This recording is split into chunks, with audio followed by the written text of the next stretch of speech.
वैसा ही बंगाल आपको मिल गया है। आपको नींद कैसे आती है?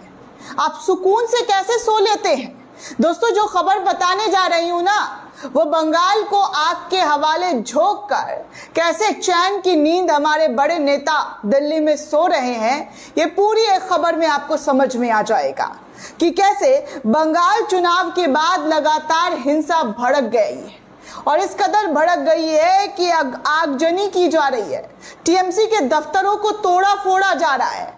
रात के आधे पहर में मैं आपको खबर बता रही हूं दोस्तों, आधी रात से भी ज्यादा वक्त हो चुका है और इस वक्त जैसे ही मेरे सामने ये खबर आई है तो मैं आपको बता दूं कि क्या और किस तरीके के नतीजे पश्चिम बंगाल के अंदर दिखाई और सुनाई दे रहा है। 4 मई को नतीजा आया और उसके बाद से लेकर अब तक हिंसात्मक घटनाओं का सिलसिला लगातार बढ़ रहा है।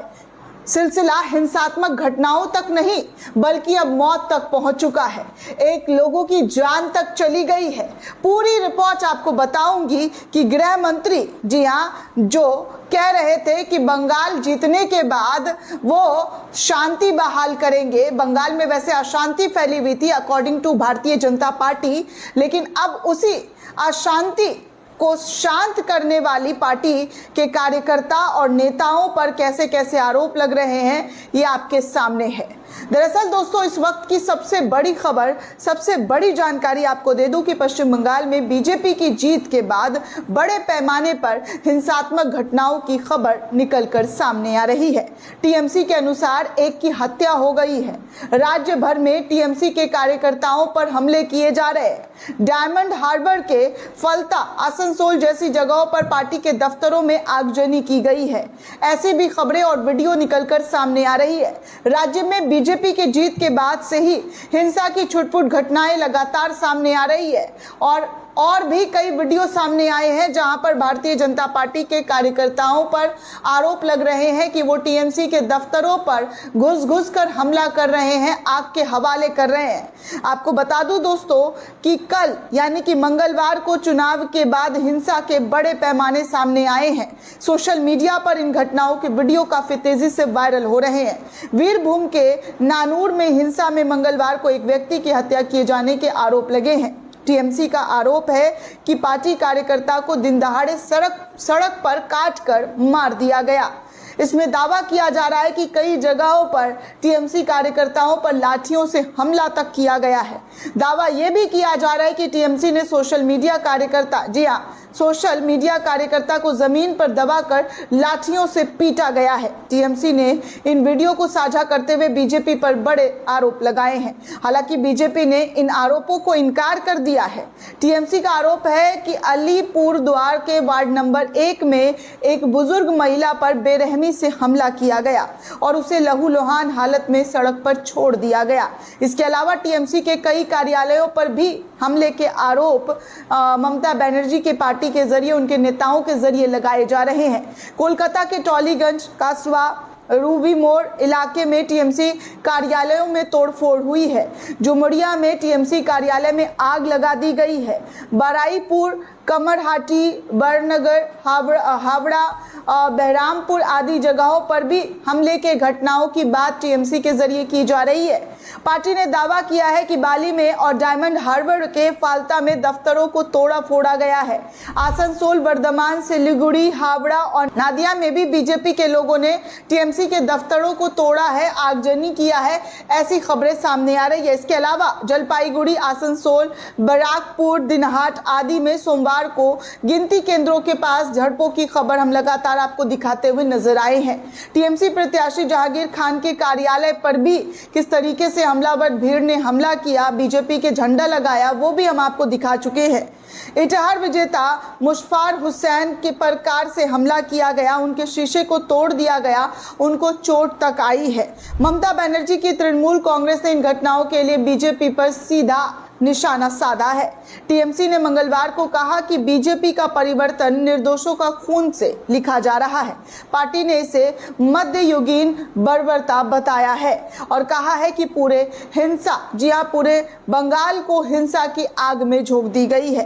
टीएमसी ने आरोप लगाते हुए कहा कि सत्ता संभालते ही बीजेपी की हरमाद वाहिनी यानी कि हिंसक गुंडों ने रैम्पेज शुरू कर दिया है।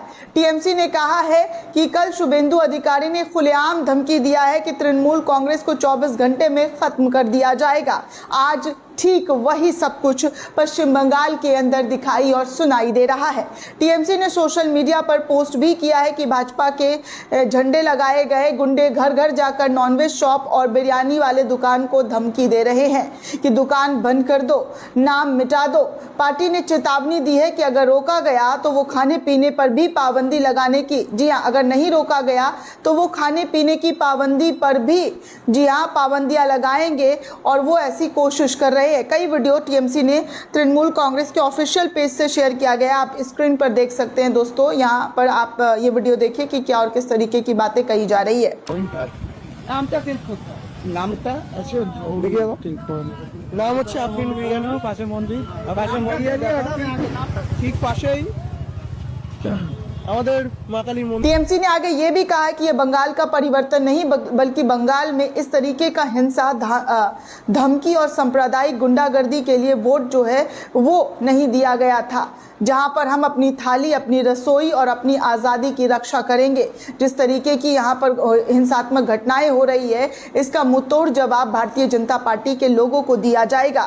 टीएमसी का आरोप है कि अमित शाह द्वारा भेजी गई हजारों केंद्रीय बलों की तैनातगी के बावजूद ये सब कुछ खुलेआम तौर पर बंगाल के अंदर हो रहा है और अमित शाह चुपचाप तमाशा देख रहे हैं। आगे आपको बता दूं दोस्तों, ये हिंसा तब हो रही है जब बंगाल चुनाव में बीजेपी ने भारी जीत हासिल की है।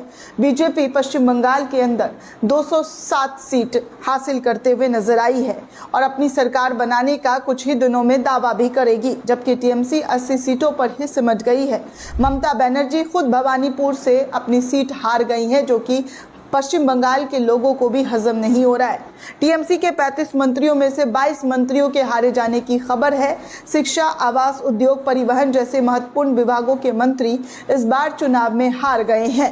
ये बंगाल में भाजपा की पहली सरकार होगी। टीएमसी ने केंद्र पर निशाना साधते हुए कहा कि दिल्ली के जमींदारों और उनके एजेंटों को याद रखना चाहिए कि बंगाल आतंक के आगे बिल्कुल भी नहीं झुकेगा। हम हर हमले को याद रखेंगे। अभी स्थिति तनावपूर्ण बनी हुई है और पुलिस और केंद्रीय बल मौके पर है, लेकिन टीएमसी का आरोप है कि हिंसा थमने का नाम जो है वो नहीं लिया जा रहा है। लेकिन अब उस हिंसा का जवाब वो जो है पूरी तरीके से भाजपा को मुंह तोड़ दिया जाएगा। जिस तरीके की आग और हालात को ख़राब करने की कोशिश की जा रही है वो पश्चिम बंगाल के लोगों के लिए सही नहीं है। दोस्तों, पश्चिम बंगाल जीतने का दावा लगातार भाजपा कर रही थी और जीत भी गई है, लेकिन जीत ऐसा कि बंगाल की हालत बद से बदतर हो रही है। क्या इस दिन के लिए भाजपा को जीत चाहिए था, बंगाल की कुर्सी चाहिए था, जहां पर लोगों की जान, लोगों के खून से हाथ रंग जाए? क्योंकि यहाँ पर भाजपा और टीएमसी के बीच की लड़ाइयों में लोगों